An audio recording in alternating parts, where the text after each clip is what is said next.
Hi there, you're listening to Unnatural Selection, the show about newsy type stuff and things. My name is George.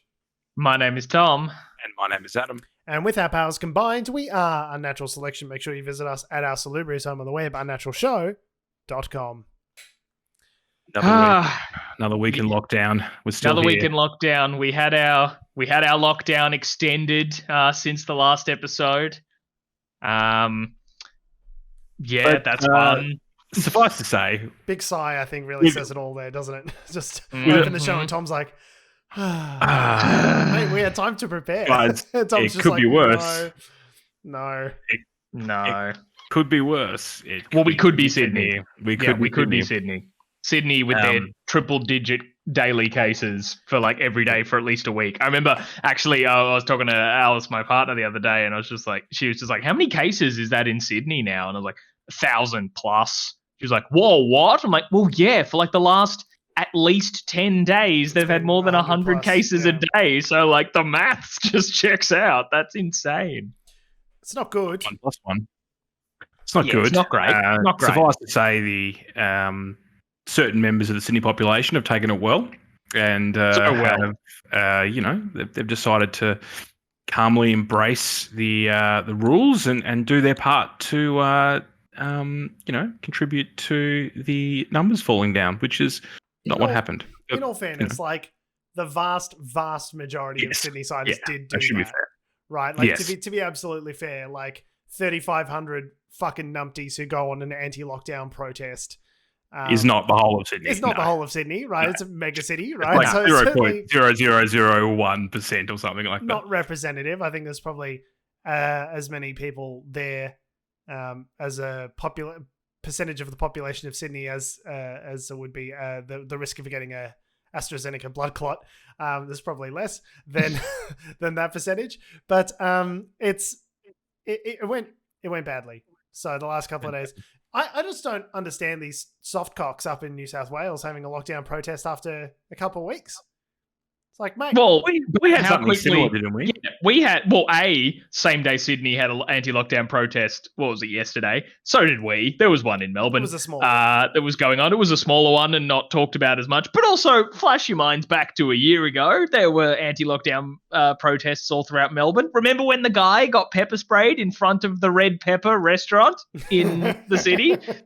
Comedy gold. But yeah, so I guess it's sort of the thing of seeing us as Victorians kind of being like, you fucking idiots. It's like, like people in Victoria did the same thing last year. But that's what makes you even more fucking idiots. There was a guy who from our humorous. There was a guy who punched a horse, so he didn't actually. We kind of like pushed a horse, but you know. It looks like the photo I've seen. It looks like he punched the horse. It looks like he's video. He kind of just sort of does that. Hang on. So there was a guy who punched a horse this time around. Wasn't there also a guy who punched a horse last time around as well, a year ago? When there were ones in Melbourne, right? I don't remember. Feel like I literally not that I recall. I couldn't be bothered putting in the effort, but what I was going to do was I was going to just get a 5-minute clip from one of our previous episodes about the lockdown protest a year ago. And just play it. And just be like, it's all the same stuff. It's all the same shit. Here it is. Yeah, where's Wally? That has been a big part of watching the news unfold with what's going on in Sydney at the moment, is to sort of see, we're at that stage of us last year. So it's the thing of like, I've seen so many people like ribbing, having a crack at Victorians, being like, how dare you like talk down to Sydney or whatever and blah, blah, blah, blah, blah. Like, you elitist snobs. Doesn't feel good.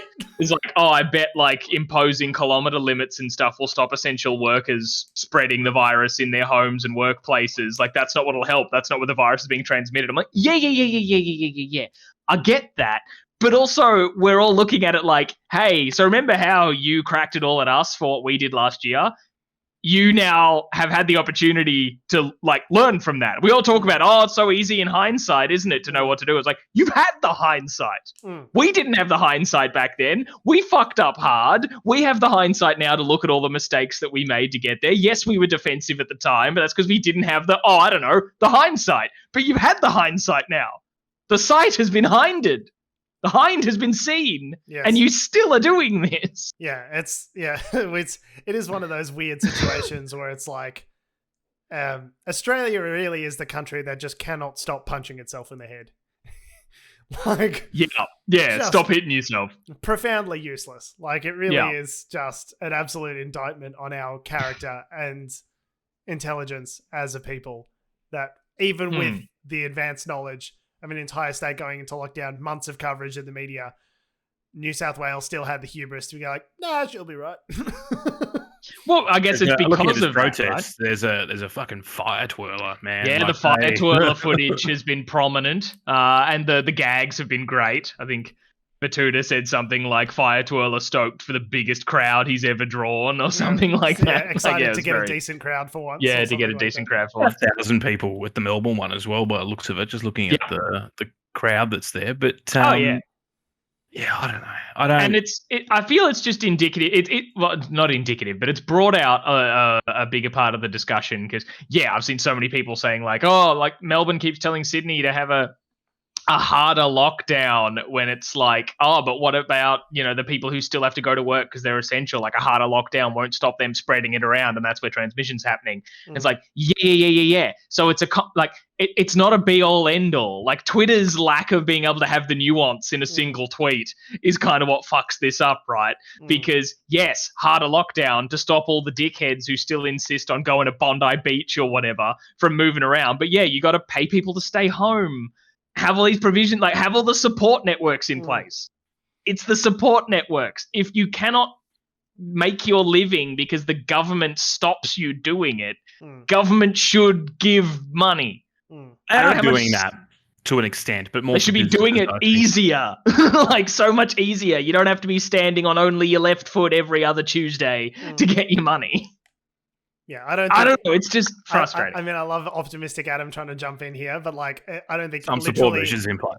I don't think anyone, even the government, is saying about their own response to this. I don't think even they are saying like, absolutely nailed it. We're doing this very well. We are absolutely flawlessly nailing this. No, it's we talked about the raft of measures, the pandemic payment, and it's been declared a national emergency and all this sort of stuff. Like, it's but yeah, Tom's right. Like, it is absolutely not sufficient. And what we need is JobKeeper 2.0. We need JobKeeper to never have been rolled back in the first place, which I wonder who could have seen that coming. Oh, us. We saw that coming. Like, everyone saw it coming. Everyone talks about the pandemic like it's back when the pandemic was happening, as though it's past, and we're past it and everything's fine now. Just because we had a couple of 100 days over summer with no cases, people are just like, oh, the pandemic's done. So I guess everything can go back to normal. JobKeeper can get rolled back. Everything can get rolled back to normal. But it's like it's not over until it's over. And the only way it's over is if we all get vaccinated. And even then, they're talking about booster shots and all this sort of stuff that we're going to have to do to continue that immunity down the track. It's going to be just like any vaccine. Problem. You get the flu vaccine every year or whatever. It's not just one shot and you're done. So, and because it mutates like what we're seeing. What do you think? We're probably covering old ground here again, but this is probably new news for this week. So New South Wales have basically asked every other state, bro, can you give us your Pfizer? Hey, Victoria, can you give us some Pfizer? Hey, Queensland, you using that Pfizer? Can we have some of your Pfizer? Which is interesting because... Interesting, isn't it? Well, it's interesting because, like, there's not enough to go around the population as it is. New South Wales is one of the most populous states in the country. What do they expect to do with, like, an extra 100,000 doses or something? Like, what is that just going to go to aged care and essential workers? Is that the concept? Okay, like, what are they? It's not even like that's not going to get. It's like even if you got 5 million doses of Pfizer and you dumped it all on Gladys Berejiklian's desk, like, it's going to solve the problem that we've got happening now, because like, you've got to have your first dose, you got to wait a certain amount of time, you then have to have your second dose. Like, it is a process to have that protection roll out. And even then, it will protect against serious illness or death from the virus, but it's not necessarily going to protect you against transmission. Transmission may be lowered, they think. It's still, up in the air as to what the numbers are around all of that. But like, it is not a cure-all that we just get everyone vaccinated and then we can, get our way out of it. It's not a true. cure for this outbreak. This outbreak has already broken out. It's too late for this one. It's to prevent future ones. It is to prevent future outbreaks. So we can centralize all of that vaccine and throw it to New South Wales all we like, even if we had it to spare. But like, it's not necessarily going to make a difference. And I do seem not to be petty, political, partisan, shit point scoring, but I do seem to remember one Gladys Berejiklian on June 3rd. It was like a month ago, 2 months ago. Not that long ago, when Melbourne was asking for vaccine from other states, Gladys Berejiklian saying, "I don't think so." So I don't. Yeah. Oh, yeah. It's one of those things of. It reminded me of what you were saying. I think it was last episode, George, of like why it's so frustrating that we as in I don't know, the left or whatever, being the have to always be the bigger people, right? Of like, like the solution to the thing is always like, still do the right thing to be the bigger person. Why can't we enjoy just some of the spite for once? And it's like, well, and I agree with that because it's frustrating and like, oh, New South Wales said, nah, get fucked when we asked for more. But now they're asking for some and they're in dire need and people are dying. So I'm like, yeah, like I'd give up my shot for them to have it if it'll save someone's life. But I want to send it with prejudice. Mm-hmm. You know what I mean? Like, I want to spitefully still give you help. Like just that feeling is like, can I convey that I'm really not happy about this, but I'm still going to do the right thing? Yeah. Like how do we give aid that way? I don't know. I'm just astounded by all these people in New South Wales telling them how very angry you are. Angry letter. All right, perfect. In New South Wales, all these people having a sook going, "Oh, Melbourne's being so judgmental of us," and blah blah blah. I'm like, yeah, that's what we had all last year. That was a full calendar year of this shit. You guys are experiencing this for 4 weeks. All of us, like, it's really hard in lockdown. I'm like, I know. This is what we were telling you. Why didn't you believe us when it was us for 3 months, 4 months in a row last year? Nobody could give a fuck. They're like, man, we really feel for our peeps down in Melbourne. Anyway, selfie, guys. Let's head on down to the pub. Selfies for everyone. It's the cognitive dissonance aspect, which has been prevalent throughout the entire pandemic. And it's just, rearing its head again in this particular context. We're all the same. Yeah. We're all people. And the help should obviously go to where it's most needed. As you say, Tom, like, the left is not saying, Bill Shorten was on Insiders this morning saying like, if we've got allocated Pfizer, we should obviously send it to our mates up in New South Wales. And to which the panel responded like, do we have any unallocated Pfizer? Like, the answer is like, probably not. But like, probably not. Yeah, but that's hardly the point. We should be. We are one country. We're not just someone described us this week in the news as the United Nations of Australia. It's just like, it's almost like we're 6 separate countries, kind of like, vying for dominance rather than trying to act together. And that's, if only there was some sort of federal government that could unite all of these different states, some sort of first minister that could act on behalf of the Queen and act on behalf of all the good of all of these sorts of states. But a minister, some sort of prime minister, if you will, but one of those has not been cited since the Tasmanian tiger in 1907. So such a system does not yet exist. Yeah. Correction, George, 1932. Sorry. Okay. Thank you very much. A couple months ago, if you believe the head of the thylacine is still real society or whatever that guy was a part They're of. a real thing. Which was an exciting couple of days until we saw the footage and they all poo-pooed it. So I was like, okay, now, false alarm, everybody, the thylacine's still super dead. To be clear, during this crisis, there have been more reported sightings of the thylacine than there have been of Scott Morrison. It's a good point. Although we did see him pop up on the Kyle and Jackie O show to say he definitely didn't crap his pants at Engadine Macca's in 1997. Unprompted. They didn't ask him about that incident. He just wanted to bring it up because I guess he needs to distract from his sheer incompetence rather than his massive incontinence. Thank you. And you heard that first here at Unnatural Selection. Is it, how desperate of a move is that? Is that desperate or is that super desperate to go on a commercial radio station as a Prime Minister of Australia and talk about shitting your dacks in order and for that to be the diversion? Not shitting your dacks, George. Allegedly not shitting your dacks. Not shitting your dacks. As a distraction for your vaccine stroll out. Is that like how desperate do you think the Morrison government is for them to be pulling those sorts of stunts? I reckon he did it as an actual tactical public relations maneuver, or do you think it was just like, this is meant to be a lighthearted show, so I'll bring up something lighthearted and funny? I think it was tactical thing, a way to claim back the news cycle. Absolutely. Yeah, very much with his marketing background, I'd say very much a tactical move. Not a very good one because it was so obvious, but then again, he was fired from all those marketing jobs, so that, that's par for the course. Can you imagine like just the morning briefing of Scott, and they're like, okay, so we need to get back the news cycle or whatever, and we're just gonna go put some dots on the board. We're just gonna write some points down. Okay, so what do people know about Scott Morrison?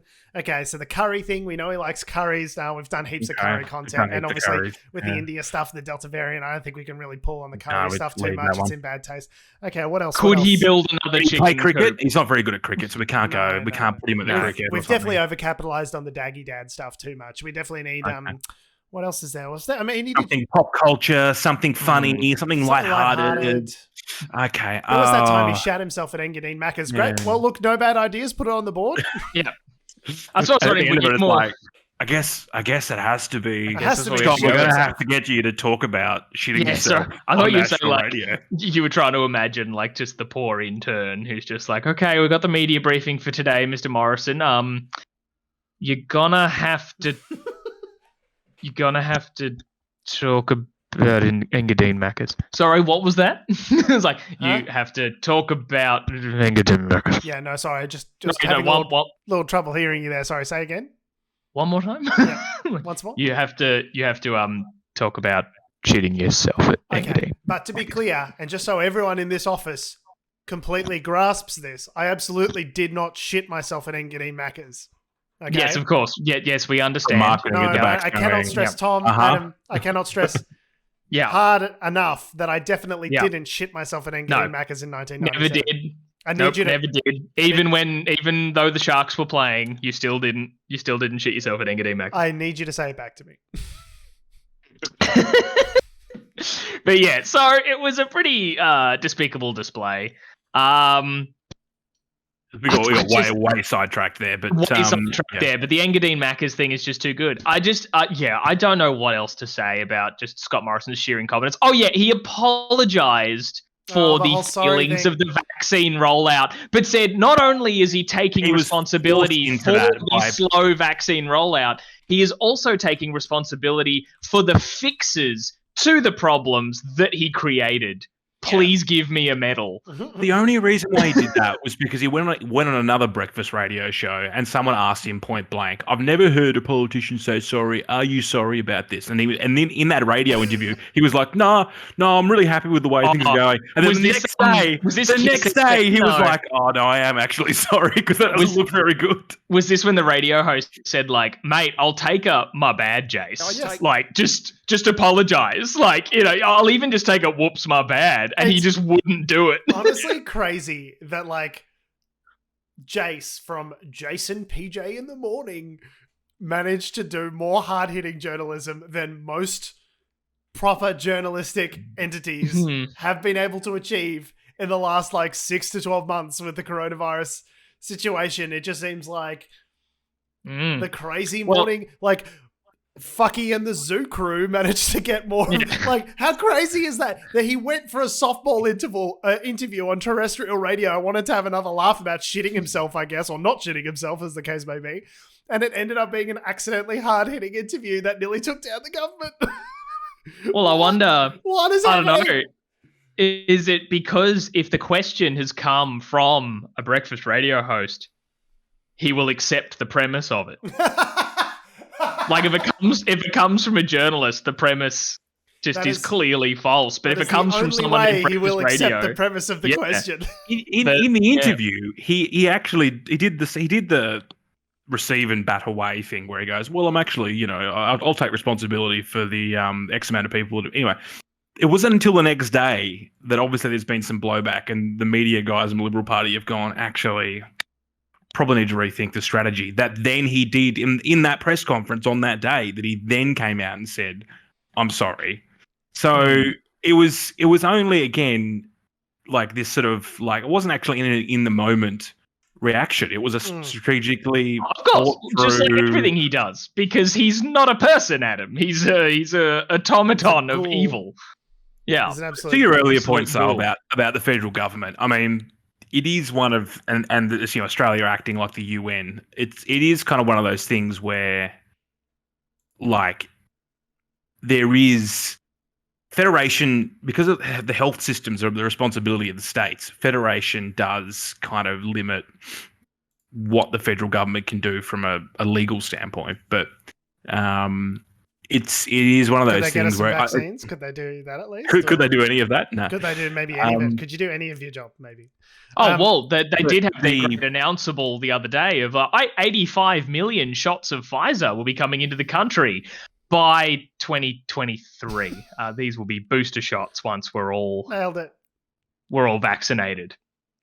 Absolutely, but they love the 85 million Pfizer shots coming into Australia. Stop reading! 11 quadrillion bajillions shots by 2050.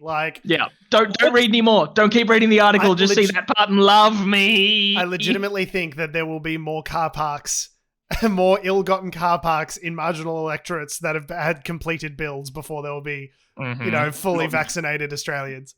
Not in Josh Frydenberg's seat, because the train station that they were proposing is no longer going forward. Yeah, eat shit, Fryden turd. So now it's just a really expensive car park that's not attached to it. Anyway. Not attached to any train station. Here's Scott Morrison saying, I'm sorry that you felt that way, rather than an actual apology. Here you go.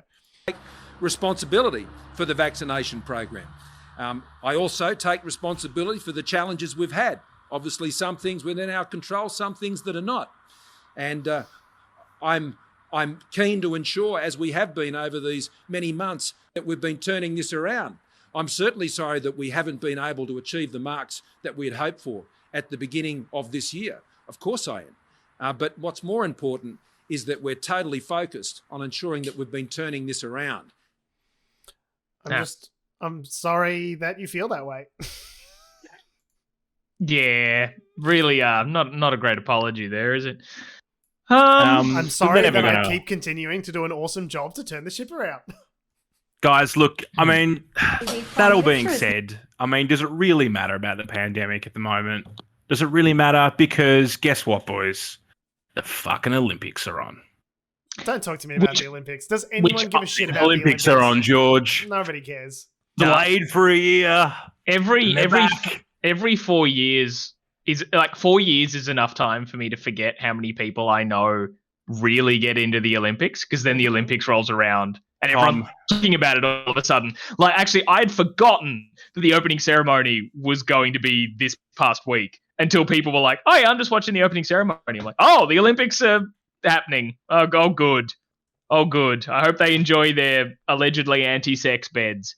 Yes, the anti-sex beds. Yeah, no, I think context they weren't anti-sex beds. They're just sustainable beds made of cardboard, because I saw on TikTok, funnily enough, of the athletes being like, look, they can support a lot of weight. I'm going to jump up and down on my cardboard bed, and then they do, and it doesn't break. But it was just funny to think if it, I don't know, if they're anti-sex beds, that people would think, oh, you need a bed to have sex, obviously, especially if you are the most physically fit Adonises in the world. Without a bed, you'll never figure it out. There's no possible way that these gymnasts would be able to find a way to have sex without a bed. There's no possible way that these contortionists would be able to figure it out. Tom, would you do me a favor and just move your mic a little bit further away from your mouth, getting a bit of distortion? Sure, that seems good. Sorry, you're about to say something, Adam. Oh, no, I'm always about to say something, George. Whether I actually do say something is another question. Really? I don't know what you're talking about, Tom, though, about not caring about the Olympics, because I don't know, when you turn on the TV at 3:30 p.m, because people still turn on commercial television, and the Olympic dressage is on, which is basically just horses looking pretty in a square and then moving in a certain direction, and they're like, oh, that's a good, the horse walked good. The horse is walking very good today. And then they get a gold medal for that. Well, yeah, awesome. Football is, the ball was footed well today. Sick. I think what we're learning is $18 million. I think what we're learning is all sports are dumb. Well, when you boil it down to esse base concept, it sounds pretty dumb. It sounds like this is a real waste of time and money. None of this seems useful. But yes, so the Olympics started despite all the protests that were constantly going on in Tokyo, being like, hey, don't have the Olympics. I think something like 75 COVID cases appeared in the Olympic Village. Immediately. Sydney number cases appeared in the Olympic Village, which is not a great sign. That's a huge concern. Although, from what I did see of the opening ceremony, they had a rotating Earth, it looked like a hologram, but actually what it was drones flying in formation. And that's pretty cool. But other than that, I don't know. The, what do they call it? The designer of the show, the lighting designer, got paid very well. Oh, yes. Surely. Been on JobKeeper since middle of last year. He had a lot of time. It's funny, though, because the whole point of having the Olympics is for the prestige and the dollar multiplier effect that it brings, right? Although there are studies that say that, what you spend on the Olympics, you don't really get back. Studies go into super debt, don't you? Yeah, Athens, Sydney, I think they argued there was a positive out of it. But I think you look at Athens and some of these other cities, they didn't do that well, I think, in terms of the way it all sort of wound up. You spend all this money on infrastructure and it just doesn't get used. Unlike the Sochi Olympics, which were an unmitigated success because Vladimir Putin very successfully funneled money from the Russian state directly into his own pocket. So from that perspective, it went perfectly according to plan. But brilliant. For other countries that I guess have democracies and such, it's a different story. Russia's got a democracy. Sure they do, bud.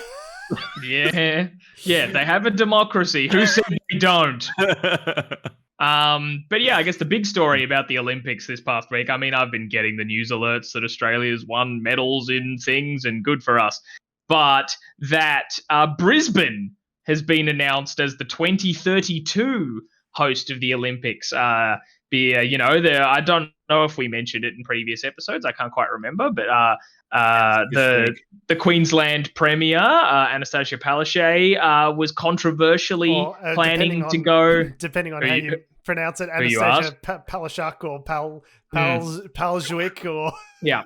Like I'm glad nobody can pronounce. I'm glad I heard people say it first. Because I was like, oh, wow, if I ever just had to take a punt on that, having never heard it, I would have butchered it. But anyway, she, controversially was planning to go to Tokyo. She did go to Tokyo to bid for the 2032 Olympics, although as I understand it, they were running unopposed. Yeah, so this is the thing, right? So with the Olympics, how could you possibly lose that bid? They whittle it down. So thanks, Brisbane. Thanks for applying. We're actually announcing, and the winner is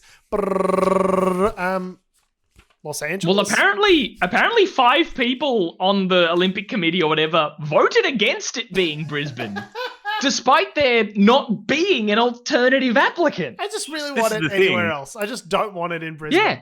It's like a Liberal Party room. They had a press release that got released, got leaked.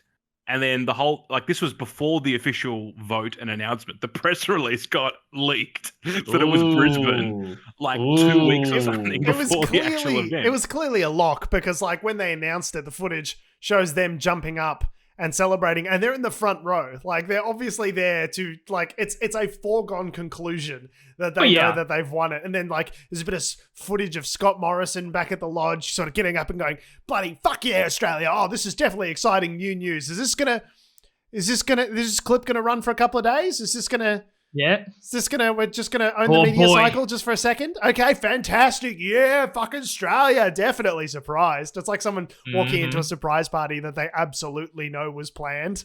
And like, oh, well, what? I guess. Huh? Oh my God, you guys shouldn't I guess it's so many award ceremony sort of things, right? For things like the Fringe Festival and stuff here. I know people are always, you're called up and told, oh yeah, you going to the awards tonight? Oh, I was thinking about it. You should definitely go. And then just silence. I'm like, okay. It's like, and then they get the award.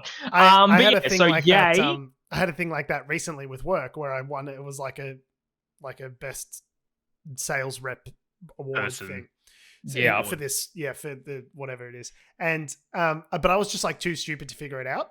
So like someone said, "Oh, we need your picture for this thing on Saturday," and I was like, "Oh, okay, that's weird." Like, here's my picture, whatever. And it was only until the day that I actually figured out they were using it, because that part of the presentation was so and so won best sales. George sales the best. Yeah, so it's like.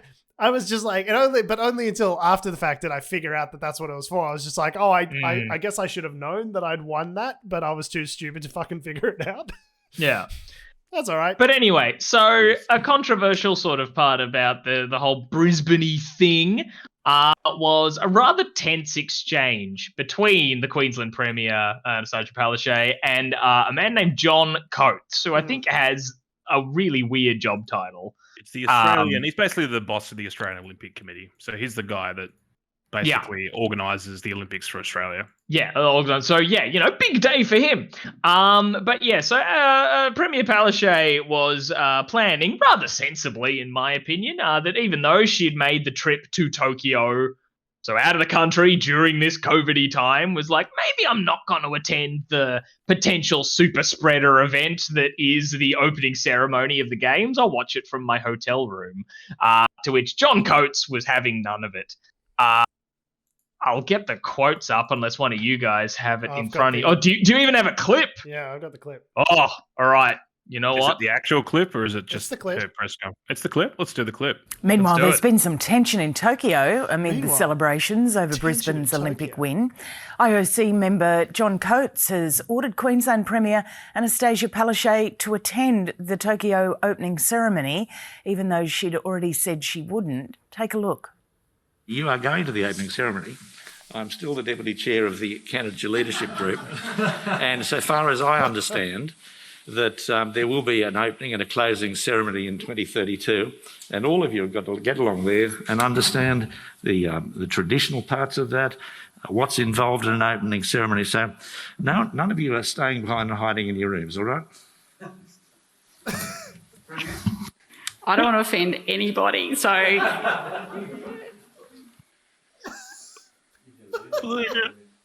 Never been to an opening ceremony at Olympic Games, have you? You don't know the protocols. I think it's part of it's a very important lesson for everyone here.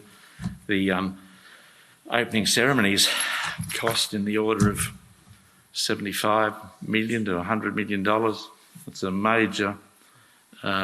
major exercise for any organising committee. It puts the stamp on the games. It's very important to the broadcasts that follow, and I think it's my very strong recommendation is the Premier and the Lord Mayor and the Minister be there and understand it. Wow. What a condescending prick. Oh my god! To start off with, I thought, because there were laughs, there was like, yes. Oh, he's just being sarcastic. Yes, and then he just that's just misogyny in the crowd. Okay, I think that's just people laughing in the crowd because they are also equally condescending cunts, like he is. To be a real Adam about the situation, I think that he was. I think it's like he was going for a joke, and then the more he talked, the more he talked himself into his point of view. He's like, and it's like, haha, you're going to have to go, Anastasia. We've got a bit of banter. And then he kept talking. And he's like, no, you should definitely go because it's going to be like fucking $100 million. Fucking get your head right, cunt. Like, but just like the fact that some guy could say that to one of the most powerful, I would say maybe arguably the most powerful woman in Australia, is kind of fucking weird that he had the entitlement to speak to her that way. It was so brazen. And she was just I don't know, just looking down, just like, I don't want to offend anyone. So, I don't think, I think you're giving him too much benefit of the doubt there, Joe. I don't think he was starting off with a joke at all. His body language and everything, he was all holding his arms, I felt like it was staring at her. People laughed in the rooms, I guess, because there are other people who are like, yeah, put her in her place, mate. No, I think it was just people, awkward, and people laughed reflexively, and then they're like, this doesn't feel like a joke. I don't. Yeah, I'm just like uncomfortable, so I'm laughing. That was a hugely assholey thing to do. I imagine he's coming from a thing of like, oh no, this will really offend other members of the Olympic Committee, and that's what his angle is. But Jesus Christ, he spoke down to her like he was her awful dad. Yeah, and not it a was good just look. Yeah. really inappropriate and just fucking awful. And he's come out. I think she came out later to say like, I have no ill will to John Coates or whatever. Like, well, of course she has to say that, because if she said anything otherwise, it would cause more of a shitstorm. Right. But yeah, I believe his apology, quote unquote, response. He has made a response. I'll see if I can dig it up, because yeah, his response was like absolutely fucked. Did she end up going to it? Oh yeah, she did. Like she ended up going to it. He got his way. It's very important that you understand the protocols. Yeah, the protocols and procedures. I feel like there's a conversation here that should probably happen in private. Yes, This is what we do with. This is a diplomatic processing we have to talk through. Mm-hmm. And he's just there chastising her in fucking that is public. Just like Anastacia, a bit of a dumb bitch, isn't she? All right, like, should maybe do you want to? Yeah, it's not very long. Do you want to hear the official response from John Coates? Is it a clip? No, it's written. It's written. Okay. So I'll read it out for you. John Coates' statement on opening ceremony remarks. My comments regarding the Premier and the opening ceremony have been completely misinterpreted by people who weren't in the room, despite the fact it's on film. Absolutely, I believe the Premier should come to the opening ceremony, and she has accepted. I am thrilled about that. Attending the opening ceremony has always been her choice. My view has always been all three levels of government should come to the opening ceremony. The Premier and I have a long-standing and very successful relationship. We both know the spirit of my remarks, and I have no indication that she was offended in any way. Those in doubt should ask her. Wow, it's as full of humor as his original statement. Like, one, or people who weren't in the room. It's on film. The whole thing was filmed. We can get the vibe of the room, you dipshit. It was always her choice. Attending the ceremony was always her choice. And so she made her choice to not attend, to which you said, you're fucking attending. So it's not her choice. If she makes one of the options in said choice, you tell her she can't do it. Yeah, that's not a choice, John. It's her body, her choice, John. It is. Fuck. It was so profoundly, obviously awkward that both of the newsreaders on ABC 24 literally went "wow" in unison. They hadn't seen the clip before. They literally watched it with no prior agreement and just literally went "wow." I think the telling part is really Anastasia's reaction, right? So it's like, yeah, he's doing his thing, which is like some weird half asleep stream of consciousness into some. You know what it is? He had a what's that sleep medication? Ambien. He just had an Ambien right before he stepped out into the press conference and was just like quietly musing to an associated gaggle of press reporters. She's obviously been put in a position there, and then that's when you know that you are being misogynistic, is when like she's not obviously receiving that in the spirit, despite the fact that his statement says that, oh yeah, she's good, and she's come out and said, yeah, it's all good.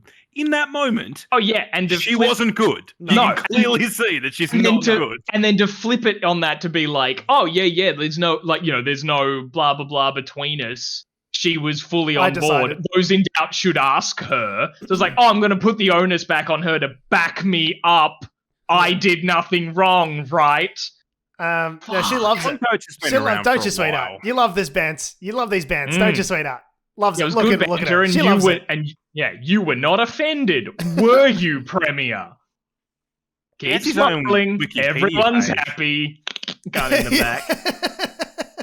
Yeah, it's just absolutely disgusting. Like, I'd never heard of John Coates, and now I've heard of him, and he's a dickhead. He's been around in the Australian Olympic circles for years. Like, he helped with the Sydney 2000 ones. He was also working in some of the stuff in the 90s to try and secure bids. So, and well, it's clear, good on him. Still a dickhead. It's clear that, yeah, he's obviously a big swinging dick, and he feels entitled to, you know, sort of speak to people this way. But, like, it is, I think what was most surprising to me and many others watching the clip is the way she kind of had to act with like classic female deference and just kind of like cop it on the chin. Like, that was the thing where she goes, which is obviously uncertain of what to say, and she doesn't want to like offend this guy. And it, like, obviously the announcement of this is like the largest sporting event on the planet is coming to your city, and it is partially due to this guy. Like, so you don't want to piss him off by like clapping back. It was just like a very awkward position that she was put in, and like a true politician, she kind of like, you know, went with it, copped it and went with it and moved on in order to not create a further furor. But it was, yeah, I don't know if it was intended with the spirit of joviality. That's definitely not how it was received. And you're not just responsible for what you say, you're also responsible for how people take it as well to some degree. So yeah, it was pretty fucking tone deaf. It's just absolutely despicable. Ordering a premier around. Like, that's awful. I couldn't believe it when I heard it. I was like, oh yeah, of course. He, like, you know, he was awful and sexist. Oh, that was next level. Like, that was really bad. Yeah, and then that's the thing. It's like, it wasn't one of those like obvious sort of sexist remarks that you might hear where it's like, look at the set of tits on this broad. Like, it wasn't anything like that. It wasn't overt. It was much more subtle.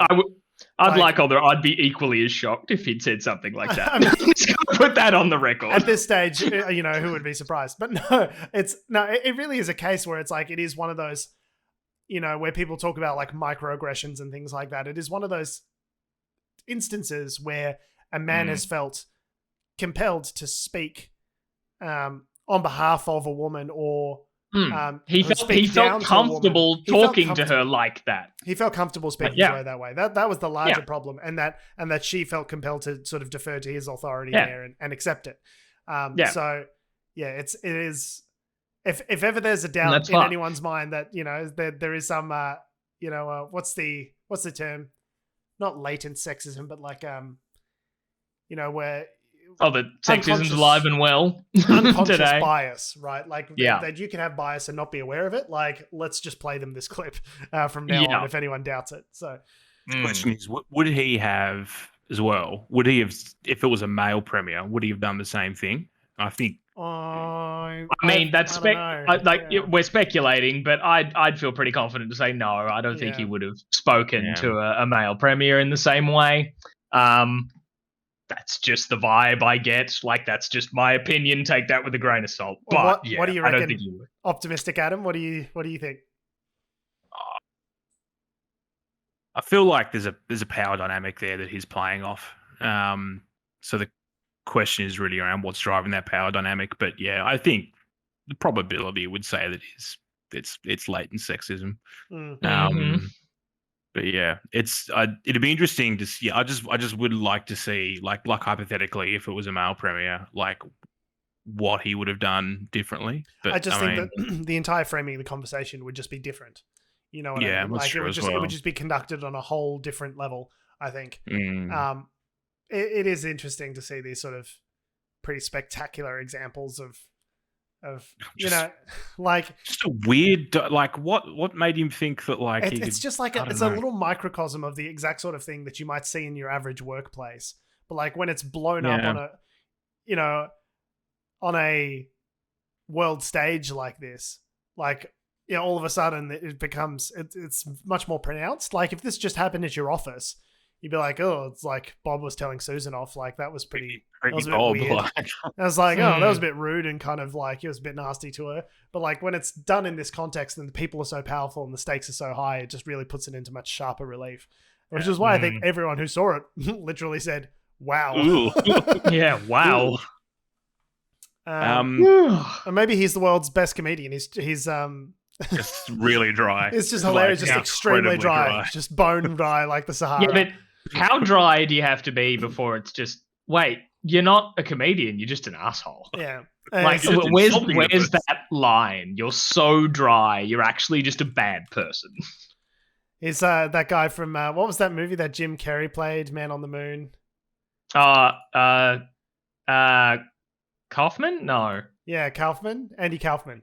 Yeah, Andy Kaufman? Yeah, it was just like the world's Yeah. greatest like shit stirrer, kind of like you could never actually tell if he was joking or not joking. It's maybe he's just a genius, and like 30 years Sounds from now, we'll like- look back at this moment and go, hilarious, John. See, Nailed you say it. genius, that sounds like someone who would be insufferable to be around. I know, right? Yeah. Yeah. Definitely a genius to see perform elsewhere Mm. and not be involved in my personal life with at all. Yeah, there's like, yeah. It's also one of those things that's like he's been in that position for the last, I don't know, 30 years. He would have seen premiers rise and fall like the wind, So whether that gives him What, like he's certain- the queen? Literally. Imagining him like Theoden, and he comes in and Anastacia Palaszczuk is there and he goes, you have no power here. But like that's it. Like there's a certain hubris that comes with that. That's like, yeah, I'm the king of my shit. Like, what are you? You'll be gone in 3 years. Like, because the ironic thing is, John will probably still be there in he's a bit old now, but 2032. maybe if he was a bit younger, he would still be there in 2032, and we'll probably have Queensland will probably have 2 different premiers between now and then. So, I mean that's got to fuck with your psychology at some point. He's like an ant. He's been there for all of time. It doesn't. The wars of man do not concern me. It is I, John Coates. Why is your ent voice Bane from like the Dark It is Knight I. Rises? We're going to the ant moot. I was born in it. Molded by it. Okay, there's lots of references there that people will definitely understand and love. So, Or just not. in the being conscious of time. So, hard left turn. The US has launched airstrikes to help embattled forces in Afghanistan. So, as we've talked about on the show, the US has withdrawn or is in the process of withdrawing all of its troops out of Afghanistan, with the goal to be completely out of there by September 11th. They're basically all out now, apart from the embassy troops scouting, and the diplomatic things. Yeah. Australia pulled out as well, and most other Western forces are. And to which the Taliban have said, Great. Sick. "Great, we'll Cheers. just sit back and we'll do everything diplomatically and we'll do everything by the book," which of course meant that they have now launched a massive offensive and taken back half the country. Yep. Cool. So And I like so the US, in response to them taking over the country, launched some airstrikes. So it's like we're getting out, but then we're back in, and it's stuck in the middle with you. Yeah, we're getting out, but we're gonna keep like conducting our forever war from afar. It's just like, the United States, man, is just a we jealous are lover. outsourcing our forever war. The United States really just can't hit it and quit it. It just it just keeps going back for more. Forever. You know what I mean? Like that's an SNL skit, isn't it? just cannot. That is an SNL skit. That is literally a skit. I don't know if it was SNL, but I know Patrick Warburton and I forget the other comedian's name doing a pulling out of Iraq, like pulling out of Iraq. a pulling out and spoofing Oh my God. analogy. It's a very good sketch, and it was like 12 years ago. So to see it still be prescient now, this just content. change Iraq to Afghanistan. Our lockdown protest episode from a year ago, that's still relevant. Forever new. Not being able to properly get out of Desert Forever Wars from 12 years ago, that's still relevant. Yeah. Because it's the same time is thing. a flat circle. Yeah, it's the same thing as when we talked about when Donald Trump turned his back on the Kurds and stuff like that. It's like, it's bad that you went in there to do this forever war in the first place. But now that you've done that, you can't just fuck off. Like, if you just fuck off, then the whole quote unquote reason that you went into the region in the first place just comes back up and takes over. You were really there for the oil, and we know that. But almost like it's happened before. There was this thing in Southeast Asia back in the 70s. I think some sort of Viet Nim, maybe. No, doesn't ring any bells. Doesn't ring any bells. Viet Nam, Indochina, something like that. That war they lost. Oh, yeah, the war they lost. I'm pretty sure. Vietnam. Yeah, that's it. Yeah. Pretty sure the US has never lost a war, Tom. No, it never has. Just pulled out quickly before losing it. That's It just gets into that's traditionally how unrecoverable. pulling out works. It's they just get themselves into an unrecoverable quagmire and then leave. Oh, perfect. That's how I I don't know about you guys, but that's how I conduct all my forever wars. I think it's good practice. What's hilarious though is that like under Trump, Hilarious? they were not hilarious, but like they were under Trump, they were negotiating with the Taliban, and they were like, yeah, so we'll pull out by this date, which was meant to be May. If you guys don't take back the country, and the Taliban were like, great. Whatever you say, buddy. That's such a Adam won't get this because it's a Simpsons reference, but that's such a when Homer and Mr. Burns meet Castro, and they're just like, oh, we're carrying $1 trillion bill, and Castro's like, oh, really? Can I see it? He's like, yeah, here it is. Have a look. And he goes, oh, cool. All right, Castro, now give it back. And he goes, give what back? And it's just like, oh, shit. Yeah, we should have seen that coming. That's like, if you promise not to rise up and take over the country. So then, and obviously, like, they're not going to, like, the Taliban have indicated they kind of, and they've got a pretty good social media presence. They're actually pretty savvy. They say all the right things. They say all the good stuff. They're like, yeah, look, we want to work with I love how they're government. like, they're getting upset. We're going to leave. But all right, Taliban, as long as you don't rise up and take over. Oh, we won't. Stay. Wait. We won't. Good Taliban. Very good Taliban. We won't take over. We promise. Fingers crossed behind their backs. That tone of voice is concerning, but I'm going to take your word for it. All right, Taliban. Off you go, mate. Off you go. So you little scamp. The Taliban is angry. The Taliban now aren't even like the same Taliban. 20 years ago. They're like the sons. Oh, this ain't your granddaddy's Taliban, mate. This is your Taliban 2.0, Degrassi Junior High.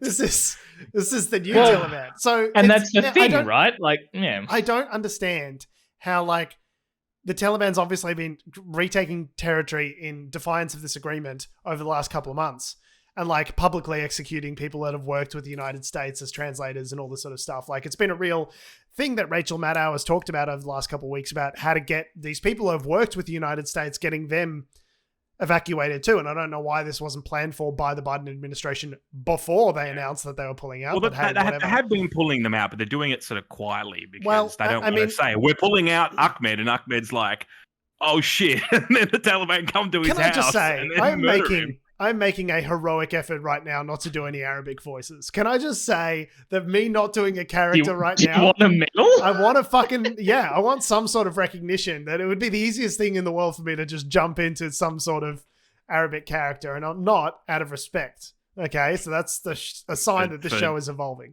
For not being racist? Yeah. It's all right. Adam will do a Russian Jamaican accent any second. There you go. We're growing, but we haven't grown that much. It's crazy that they're like, oh, you're violating the agreement that we set up by airstriking us. But it's like, but look, you took back half the country. Like, you started this first. Where you take it back. But we're trying to leave. Man, let us leave. We're trying to go, bro. Like, just wait until we're gone and then do whatever you were going to do. Like, just wait a couple months and you're all sweet. Like, I mean, there's a couple of reasons why they could be doing this. One is that they want to take it outright. They want to go, we're going to just fucking take it back by force, the whole thing. But Kabul is still pretty, it'd be hard for them to take Kabul. But, like, obviously, if you want to negotiate from a position of strength, if you want to come back into the political fold, you want to do it from a position of strength. You don't want to do it from some tunnel in Bora Bora. They already had that undertaking that they be included in positions of power. I don't know. It's just like, it seems obvious to me that, like, this is, by the way, okay, let me finish one of these points and then I'll move on to the next one. It seems obvious to me that this is never going to be resolved peacefully. There's no political solution to this. The Taliban are just going to take over at some point, right? That seems obvious at this stage. And it's also, like, astounding how little we've learnt from history. Like we were sort of making jokes about, Vietnam 2.0 before, but, like, if you look at Ken Burns' documentary about the Vietnam War, This is exactly the fall of Saigon. Like, it was literally forces are pulling out. They're slowly advancing. They start in the country. They move into the city centers, and it becomes an absolute shit fight as the last American plane takes off the top of the embassy. Like, it really is the exact same thing happening all over again. I'm just astounded that the Americans haven't learnt any lessons as to how to properly draw down your forces and get out of there. Like, I know that there was never going to be, if you accept that there was never going to be a proper political solution and you just need to get the fuck out, then like, why are you then turning around and doing airstrikes, which might get you drawn back into the conflict? Like, it just seems so scattershot. Like, the advantage from a tactical point of view, there's an interesting situation here where, I mean, the part of the problem with the Taliban was that they're guerrillas, right? They'll fuck off and hide amongst the civilian population and not be around when you want them to be. But by having to assault and take large areas, you have to be present. You have to be out in the open. So, like, it is potentially like, I mean, if the US wanted to go back in, it's like a target-rich environment now where they could potentially just go in and fight a conventional war and win. But it seems like from all of Biden's statements about any of this, it doesn't seem like that's what they want to get out. They've been wanting to get out for a long time. There is no good way to leave.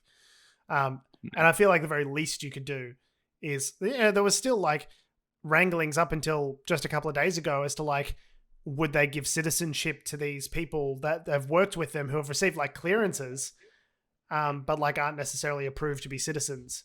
Like, what's going to happen if their applications get rejected, and like, oh, maybe we should take them to Guam, and then like they can be on American territory while they get their claims assessed and all this sort of shit. It's like, we've had 20 years, guys. Like, how did nobody think of this before this exact moment in time? How is this not organized? Like, it just astounds me that every part of this process. And like, I want the war to be over, but I also don't want the Taliban in charge because they seem like really bad dudes. So they're really nice guys, you know. It just seems like a shit show. It's just like, it's just going to be exactly what it was when they arrived. Like, what was the point? I think the Taliban look like bad guys. George Zimmer, 2021. Pretty bad guys. Okay, no, but like, in all seriousness, like, atrocities committed by the Taliban, and there's videos online of them beheading dudes who, who were translators for the Americans and things like that, or they reckon cooperated with them in some way. Like, these are very bad guys.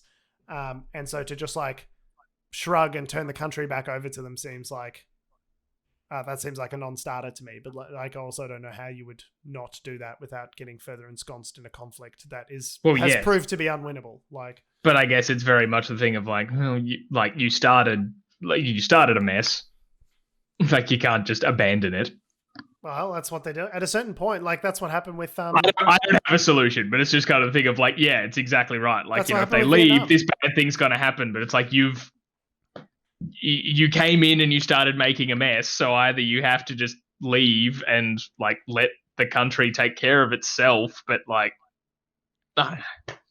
it's absolutely unwinnable. And there's no right thing to do. It's all awful.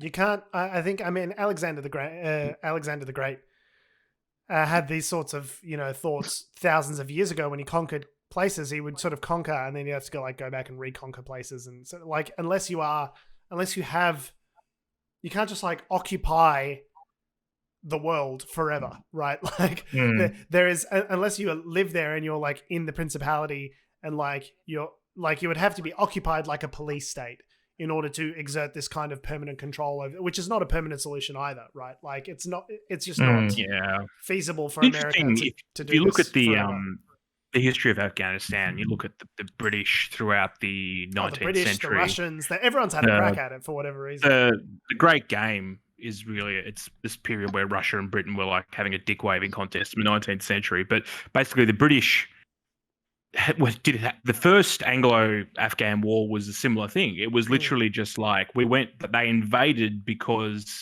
not because they had any particular qualm with Afghanistan. There was an excuse because someone was leader that they didn't want to be leader, but it was really just about, doing something with Russia. A proxy war between East and West, and it's always been this weird, sort of middle. But what they would do, the British would go in, they'd take over the country, kill the leadership, install someone that was loyal to the British Empire, piss off, and then there'd be another conflict 50 years later when that person's son wasn't playing ball.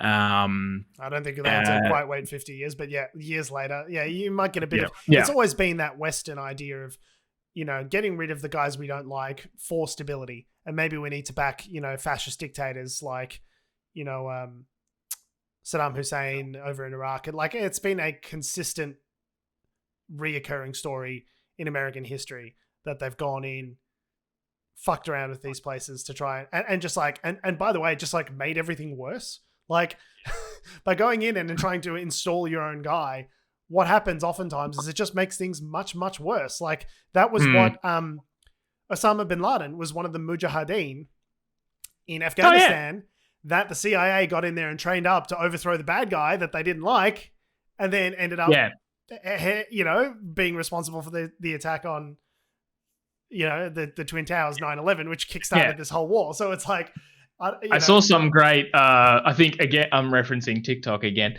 But again, I think a person just on TikTok did a thing of standing in front of an American flag, like in a Pledge of Allegiance kind of thing, but just with the automatic robot voice looping, gotta fund the terrorist group that I funded to fight the terrorist group that I funded to fight the terrorist group that I funded to fight the terrorist group. And it just looped that. It's like, yeah, that's exactly the situation. Because like, both the big famous ones, Bin Laden and like Saddam Hussein and all these people were all funded and trained by the US for some purpose. And then once that purpose was fulfilled, they are the problem. South America, you look at the Sandinistas, you look at, the like countless examples of like desperately fucking the shit up out of, all of these different countries in South America, like, Cuba trying to do the Bay of Pig invasion and, and absolutely fucking that up. Like it's like America has it's maybe they love destabilizing a nation. Export is destabilizing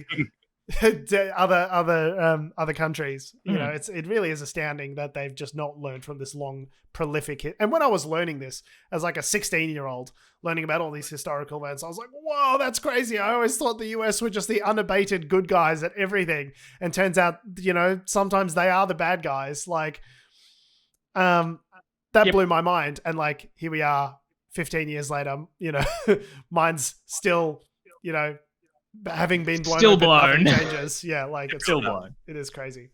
Yeah. Now we have two stories that we could potentially cover here, gentlemen. We have a video game censorship issue, and we have billionaires waving their dicks in space. I'm going to vote for the latter. I feel like because you did the billionaire dicks in space story, I feel like you gave that a bit of a slant, Adam. No, I suggested a billionaires in space story. Okay. You're right. I apologize. No. Well, just, I don't know. Well, we can talk about the space if you want. I was thinking, that wasn't a great. No, Adam, just put the cookie down. Short and stout. Yeah, short and stout.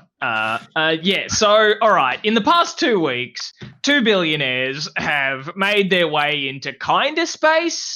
Like, it's like the just space. They just passed the point where you'd say, all right, just the tip. You're in space. Damn you, Adam. How dare you get there before me? Fuck you. Yeah, just the tip, which in Jeffrey Bezos's case, with his very phallic spaceship, like the jokes just write themselves. It's a very penis-y looking spaceship. I didn't imagine in 2021 that I'd be saying that Austin Powers, the spy who shagged me, predicted the future.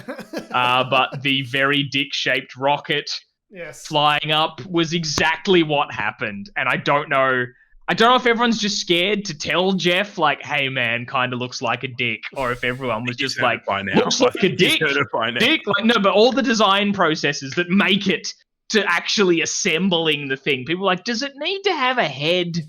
No, guys, it's very important. To scoop out, like, the other billionaire's essence from space. Like, to get it back out of there. That my penis rocket fucks this guy, okay? It's I don't know why I turned into Donald Trump. I don't know. All assholes turned into Donald Trump. Anyway, and I was thinking those assholes. I don't know. I sent this story to you guys because I was like, I have a rant about this, but it's not like it. I guess how I got there. I think the context right, because of course everyone's been saying like, hey, like, the Earth's on fire, people are dying, COVID's a thing. both- Like, fucking, why are we caring about The Earth is both on Billionaires fighting fire space. and flooding at the same time. and flooding as we at the saw same in time, Germany. and also the ocean itself is on fire. It's great. but all It's all normal, these regular Yeah. stuff. The Terrible kind sort of of thing. stuff that a species does when they're definitely going to survive. Yeah. But the thing that like I felt that as soon as I had this realization that hit me really hard was that, putting aside that kind of perspective, it's that I should be excited about this. Like, I love space. Like, I love like learning new shit about space. Like, black holes blow my mind. The idea of like exploring and seeing more shit out in the cosmos sounds great. You read And Stephen I Hawking's was- book? I 2 of his books. You excoriated me for not having seen Alien, which it's on the list. Yeah. Get off my dick. Yeah. Get off my Although- spaceship-sized penis. Alien's not so much maybe one you should be watching for like the beauty of space physics. But anyway, I digress. But yeah, I was just thinking about that, and then that, I was a young boy once, like loving my sci-fi and my Star Treks and all that sort of stuff, thinking like, oh, that future where we have like personal like interstellar travel and all that, like commercial space flight, so that when that day comes, when we take that first step to like commercial space travel, to like space travel beyond just NASA and all that sort of stuff, that like young me would have been so excited by that. And that day has now happened. We have taken that first step, and I am not excited.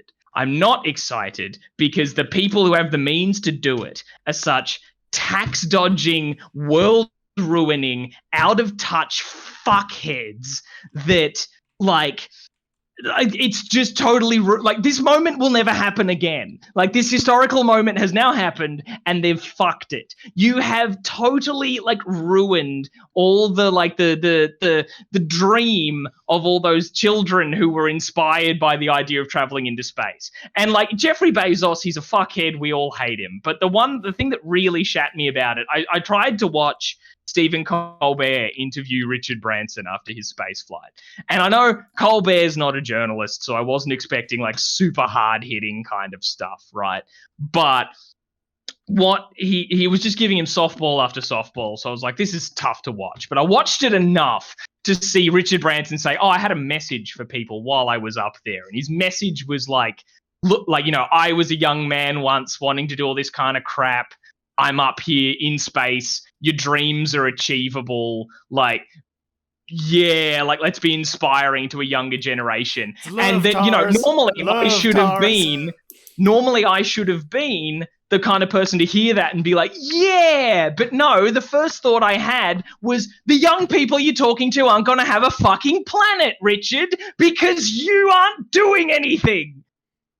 I'm so angry that billionaires in all their corruption and selfishness and greed have ruined this like historically like should be super exciting fuck yeah space moment, but you blew it with your absolute cuntery. I yield my time. Thank you. Thank you for coming to my TED Talk. So a few things there. Obviously I agree that sorry, also friend of the show, Marty, is roasting you two for not having a cultured background because I've got several degrees and a piano back here. But she's also my partner's mother, so I don't know. You guys will never live up, so eat shit. I appreciate you writing into the show, Marty, but that's a master's degree right there. Like, Adam's got one as well. It's not my master's degree, mind you. It's not yours, George. I know that for a fact. As a cello, that's pretty cultured. Also not yours. Also not mine. There's a Mjolnir, Thor's hammer, prop replica. Mjolnir. So that's Mjolnir. pretty cultured. And a hoverboard. And a lightsaber. Got a lightsaber. Video game character wearing a dog hat behind me is also very cultured. I don't know cultured AF. Adam, I'm also very touched. Those are both things I gave you, so that makes me smile. Anyway, what have you got against? Okay, let's take the space argument out of this. What have you got against Richard Branson specifically? Well, just I guess for the very sake of like him standing up, trying to be all inspiring when it's like, okay, well, cool, pay your taxes. You want to inspire young, like, and allow young people to like be the innovators and explorers of the future. Pay your fucking taxes and make your companies Maybe they'll be more able to like go to school. environmentally sustainable, so that they won't live in a Mad Max hellscape when it comes the time that they need to be innovative. Like, don't send them back to a Stone Age first. The idea about that, of Richard. The idea of a commercial space flight, you know, being a thing that people could regularly do doesn't really give me a bunch of hope for the state of global warming. But I don't think I'm quite as apocalyptic as you are, Tom, about what's like. I know global warming is bad, right? And I know it's going to be real bad, but I also am aware that for us as the world's wealthiest 1% of people here in Australia, that like things will probably be fine for us. Like, it'll be shit. There'll be climate disasters. There'll be floods. There'll be tornadoes. Things will get more frequent. It will be worse, but life will be more or less livable for you and me. Not so much for the people who live in the Maldives and like low lying areas of Sri Lanka, who, you know, there'll be millions of climate refugees. Their lives will be perma-fucked. So like, I'm aware that it's a bad thing, but I'm not of the impression that climate change is going to kill us all. See, I'm angry in the sense of that these first steps to commercial space flight seem to be careering us towards Elysium rather than Star Trek. Yes.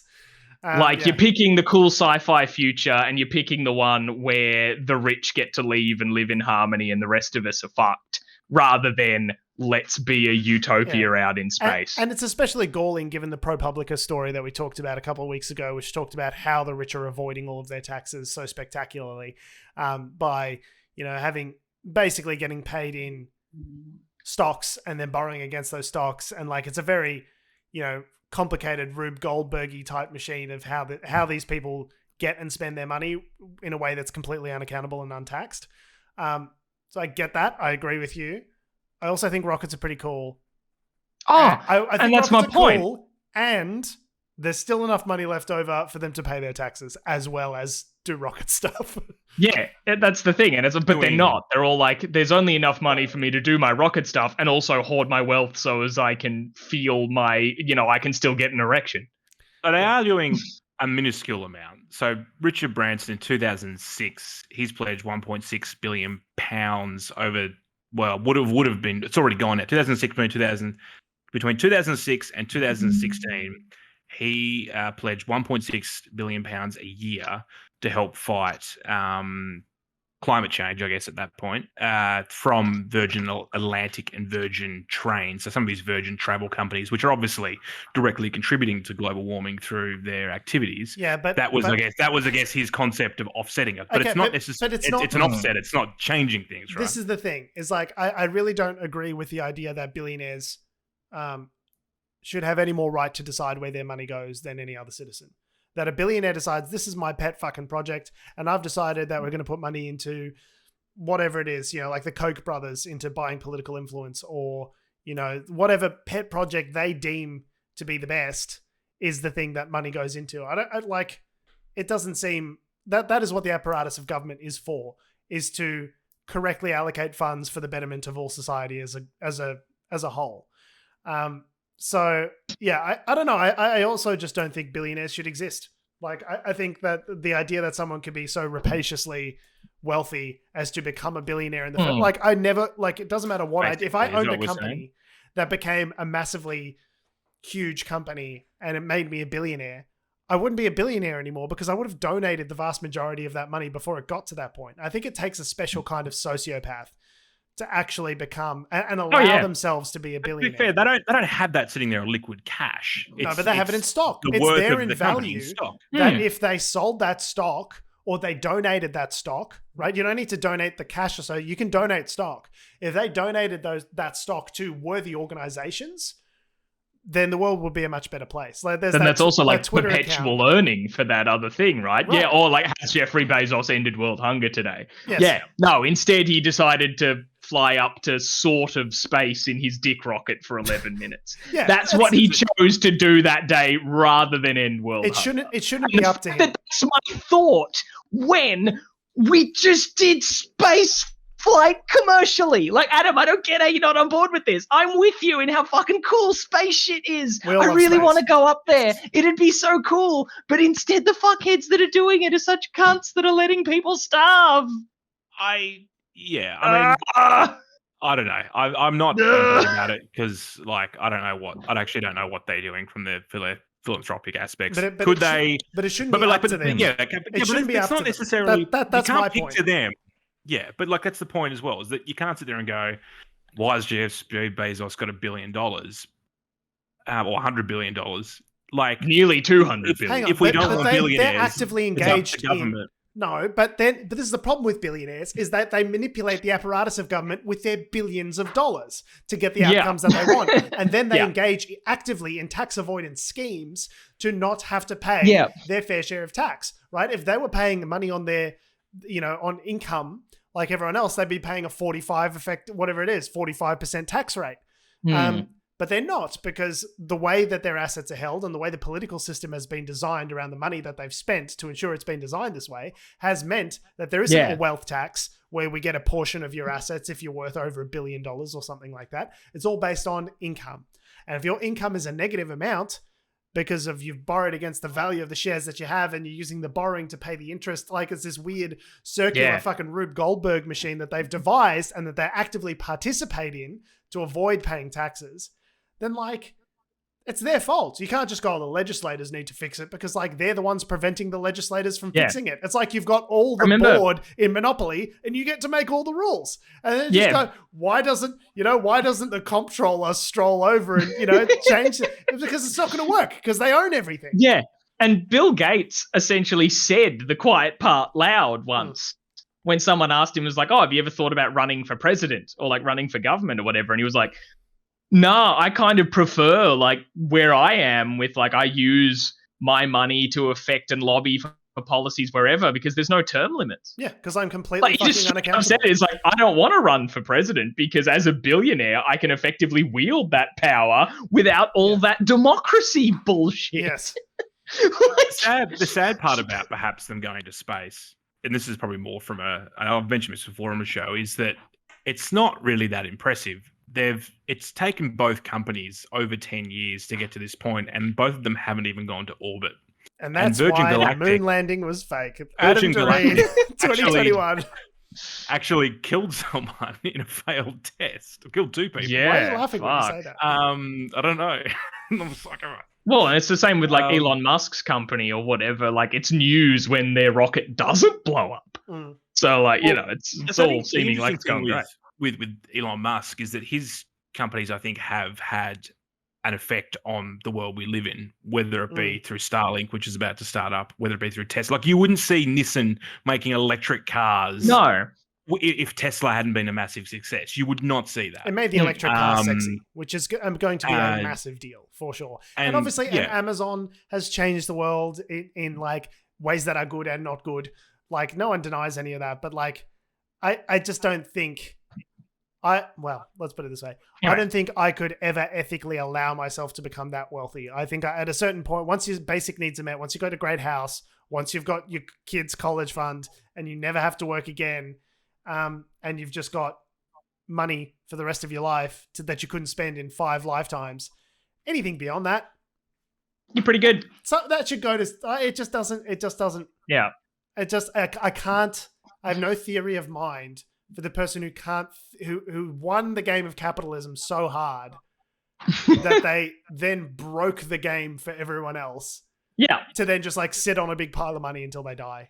And then like maybe they'll donate some of it when they die or not. I don't know. Like I just can't connect with that. You know what I mean? I guess the whole point the realization I had was that I'm sad that this moment isn't an exciting sci-fi wonder because the billionaire's so corrupt, which you just don't understand as a child, right? As a child, you're just like, oh yeah, well, a rich guy's going to invent rockets to go up in, like, someone like Richie Rich will create rockets to go up into the sky.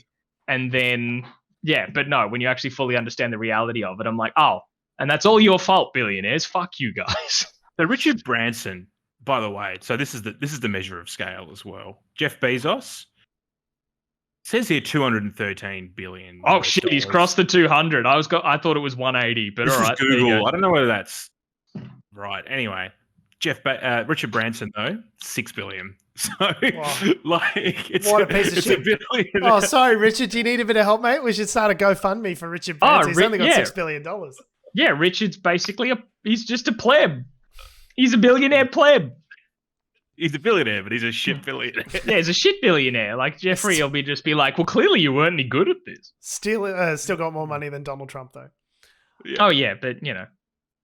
Anyway, so there's my rant about billionaires fair and enough. space and why I'm sad. I think you can be excited, Tom. I think you can allow yourself some small luxuries in this world. You don't have to. I take get them excited all. about other things. We discovered, I think we saw something like a moon forming the other day. That was cool. Or like a black hole and a not a supernova, like a white dwarf or something. Like one of those other like cataclysmic star events colliding and hearing that was fucking awesome. Love all that shit. Jeff Bezos. Jeff Bezos's penis rocket, not so much. I mean, the memes were great. So The at memes least were there's that. I imagine Elon Musk is furious that all the memes came out of Jeffrey Bezos' space flight and not his. But you know. As the world burns, Elon Musk hasn't actually been to space yet. No. So yeah, I bet he's fuming about that too. No, it's just his car that he shot into space. Yeah. As it's all right, because as the world burns, at least we'll have memes.